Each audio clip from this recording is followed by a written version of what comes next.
Huy xin mến chào với cô chú anh chị và các bạn. Thật sự hôm nay giờ này là cũng 11 giờ, như là giờ Việt Nam là 11 giờ đêm rồi các anh chị. Thì hiện nay giờ trưa ở Mỹ. Phát Huy vừa có được một cái thông báo từ bên lãnh sự quán Hoa Kỳ tại Việt Nam, thông báo là sẽ ngưng phỏng vấn để cấp visa cho các đối tượng mà định cư tại Hoa Kỳ, và hiệu lực này có hiệu lực sau 2 ngày nữa các anh chị, là ngày 19 tháng 3. Nội dung nó như thế này các anh chị. Do tình hình dịch Covid-19 diễn biến phức tạp, xin chào phiêu bạc giang hồ. Do tình hình, mình đọc cái thông báo này, họ đợi là thông báo quan trọng tại tranh lãnh sự quán Hoa Kỳ tại Việt Nam các anh chị. Do tình hình dịch Covid-19 diễn biến phức tạp, từ ngày 19 tháng 3, Đại sứ quán, lãnh sự quán Hoa Kỳ sẽ ngừng phỏng vấn cấp xét thị thực.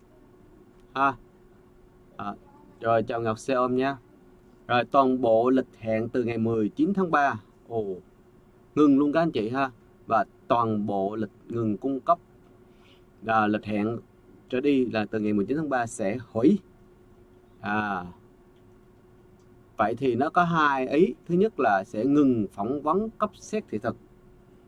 đó, và tất cả các lịch hẹn sau ngày 19 tháng 3 cũng được hủy luôn các anh chị và từ ngày đó dụ hẹn là hủy các anh chị ha, từ ngày 19 tháng 3. Rồi đối với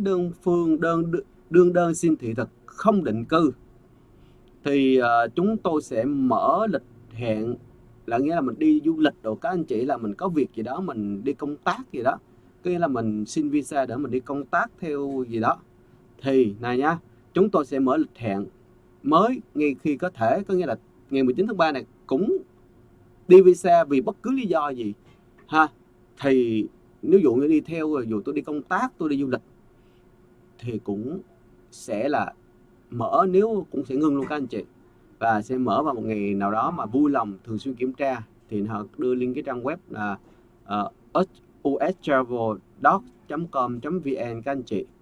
để mà coi thử là cái lịch phỏng vấn, cái lịch du lịch đó, đi theo diện du lịch thì sẽ có ngày nào sẽ phỏng vấn để xin visa Và đương nhiên nếu quý vị gặp các tình huống cần nha các anh chị, có nghĩa là cần phải nó vượt cái mức an toàn bình thường các anh chị, ví dụ như gấp mà liên quan tới một cái gì đó mà nó liên quan tới cái sự nguy hại của cái người đó mà không đến được Mỹ chẳng hạn vậy, thì sẽ ảnh hưởng đến ABCD gì hết, thì nè họ khuyên là nếu gặp trường hợp đó thì phải liên hệ trực tiếp đến đại sứ quán hoặc lãnh sự quán. Thì họ đưa cái thông tin tại đây, thì họ đưa trang web là VN, là cái trang web mà nó đề chữ là Never Contact nghĩa là cái trang mà liên kết cái trang khác anh chị và xem thông tin chi tiết xét lịch hẹn khẩn được đang ở tại đâu Cái nghĩa là họ cố gắng sắp xếp lịch, nhưng mà cái lịch này là phải liên quan tới cái sự khẩn thiết, chẳng hạn như là những cái cuộc mà liên quan tới các vấn đề mà nói chung là họ sẽ đánh giá mà nó liên quan cấp độ là trên mức bình thường các anh chị còn tất cả mọi thứ là họ ngưng hết đó. Đại sứ quán, lãnh sự quán xin lỗi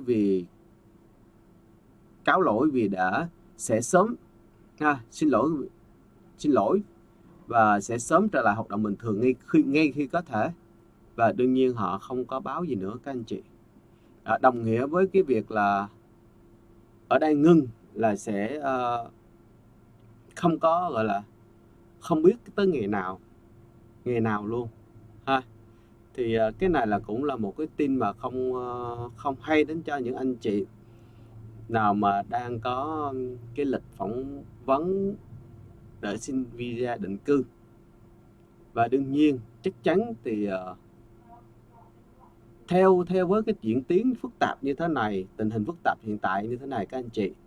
thì Pháp khuyên nghĩ rằng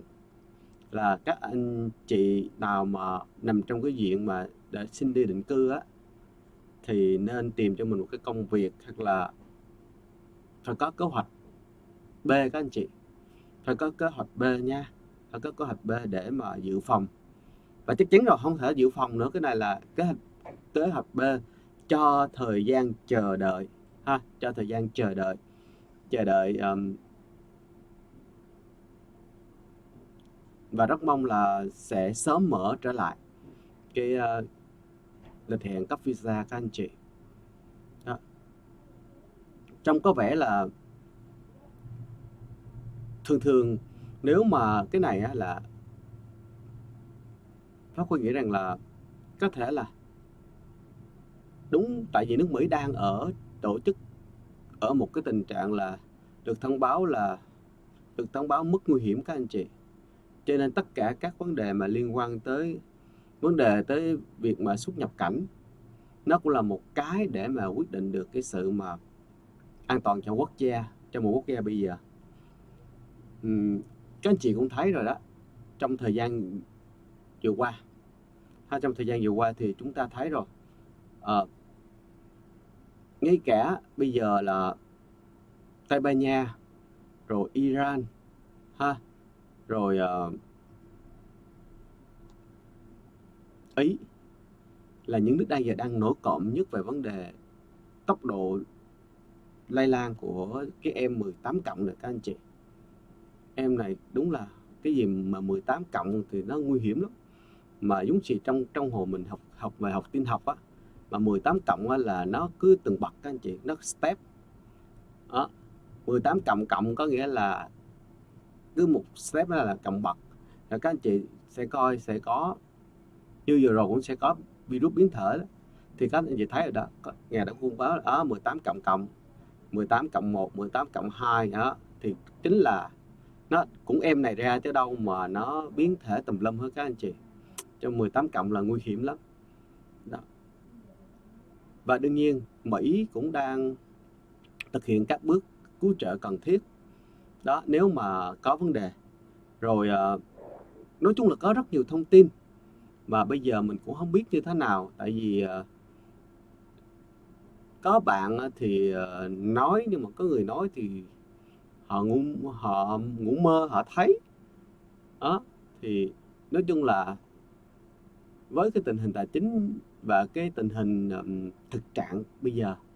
thì nó phải là ở quốc gia nào cũng phải rất là lo lắng các anh chị. Các anh chị thấy vừa rồi đó, để vừa rồi đó,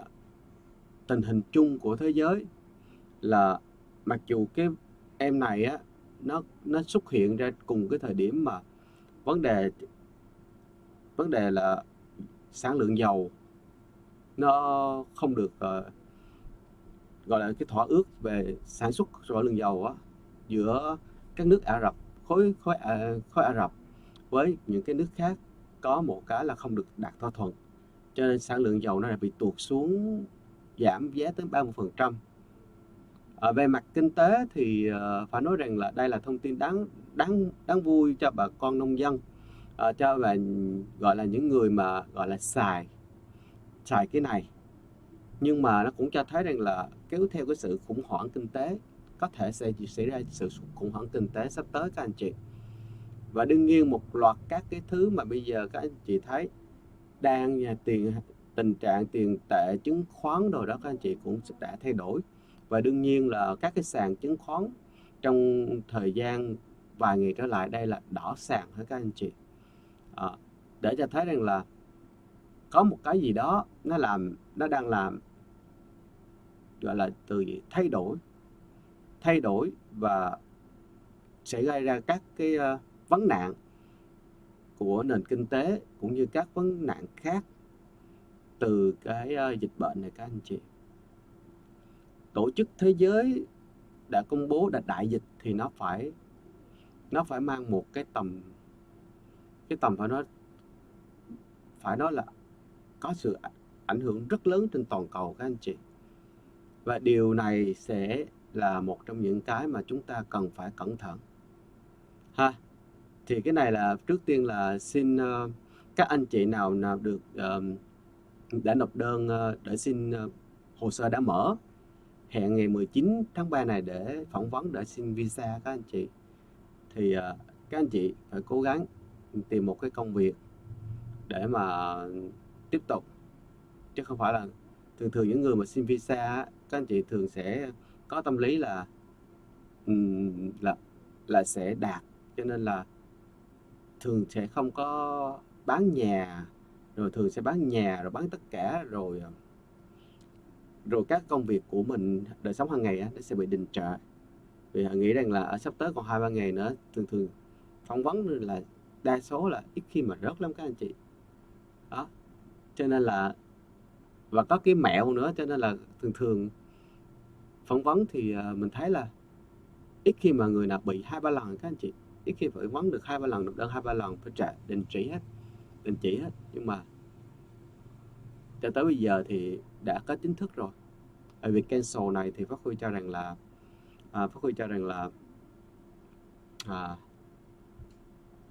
không thể nào mà ngắn đâu. Nội mà ổn định được cái nền kinh tế thế giới không á, phải sau cái vụ này, khi phải có vaccine ha các anh chị, phải có vaccine, mà theo các chuyên gia thì vaccine phải không dưới 6 tháng đến 1 năm, là phải tầm 18 tháng các anh chị mới có vaccine. Nếu mà tìm ra được công thức đó. Còn bây giờ hiện tại trung tâm CDC mà về cảnh báo các trung tâm nghiên cứu về của Mỹ đó, là nơi uy tín lắm các anh chị, họ cũng chưa có nói rằng là họ đã tìm ra vaccine. Cái việc mà thời gian sản xuất cũng phát ít nhất từ 6 tháng đến 1 năm đó. Nhưng mà nếu mà tìm ra vaccine thì họ chưa có, thì vậy thì nó cũng hơi bị lâu. Thì thật sự là nếu mà để nó được cũng phải mất cả năm các anh chị đó. Thì những anh chị nào mà rơi vào cái ngày 19, từ ngày 19 trở đi thì phải có một kế hoạch B nhé. Rồi nhân tiện này thì anh chị cũng nên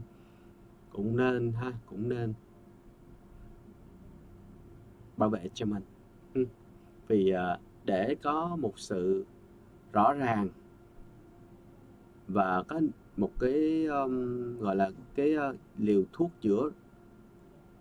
mà được công bố, thì cái việc mà để tránh ảnh hưởng, tránh bị lây nhiễm là điều cần thiết nhất các anh chị đó. Vậy thì Pháp Huy khuyên là mình nên bảo vệ cho mình, hạn chế đi ra ngoài ha. Cho nên trước khi đi ra ngoài là phải tuân thủ các quy tắc của Bộ Y tế, như là đeo khẩu trang kín vùng mũi nha, đeo khẩu trang kín vùng mũi, rồi làm sao rửa tay ha, rửa tay thường xuyên khi ra, rồi cố gắng kiểm soát và luôn luôn đặt cái tình trạng là không đưa tay bất cứ cái gì, vật gì lên trên khuôn mặt của mình để tránh cái tình trạng là vô tình tiếp xúc, rồi mình không biết mình đưa cái mầm bệnh lây nhiễm lên cơ thể ha các anh chị. Rồi Phát Huy xin có thông tin như vậy, thì thấy vậy thì báo cho các anh chị để các anh chị biết mà chuẩn bị ha các anh chị. Rồi Phát Huy cũng rất là mong các anh chị cố gắng trong thời gian này phải giữ cho mình cái tinh thần khỏe khoắn ha, tinh thần lạc quan, thì cái kháng thể của mình nó tăng, cũng là một trong những cái điều kiện để giúp chúng ta, một trong những cái lá chắn khá là gọi là khá dễ thực hiện đối với chúng ta, nhưng mà đó là lá chắn khá hữu hiệu. Không có bây giờ tất cả bác sĩ cũng giỏi cỡ nào đi nữa, nhưng mà đối với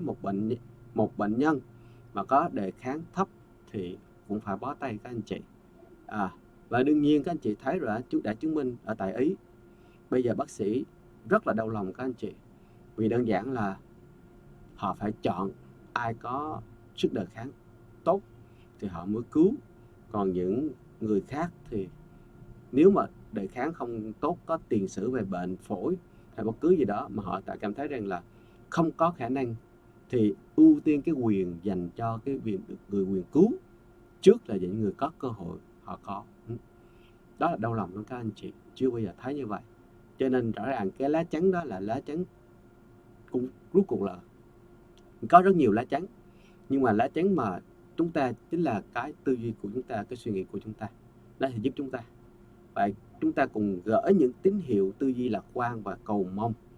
Hai các anh chị, cầu mong cùng một gửi là chúng ta ước nguyện là sẽ có một vaccine, một cái liều giải pháp trong thời gian sớm nhất ha, để mọi người còn an cư rồi mới lập nghiệp được, các anh chị mới làm việc được, chứ kiểu này là có rất nhiều anh chị hoang mang. Rồi, cảm ơn các anh chị và hẹn gặp lại các anh chị trong buổi chia sẻ tiếp theo. Cũng khuya quá rồi. Chúc các anh chị một giấc ngủ ngon. Hẹn gặp lại các anh chị trong buổi chia sẻ tiếp theo. Xin chào.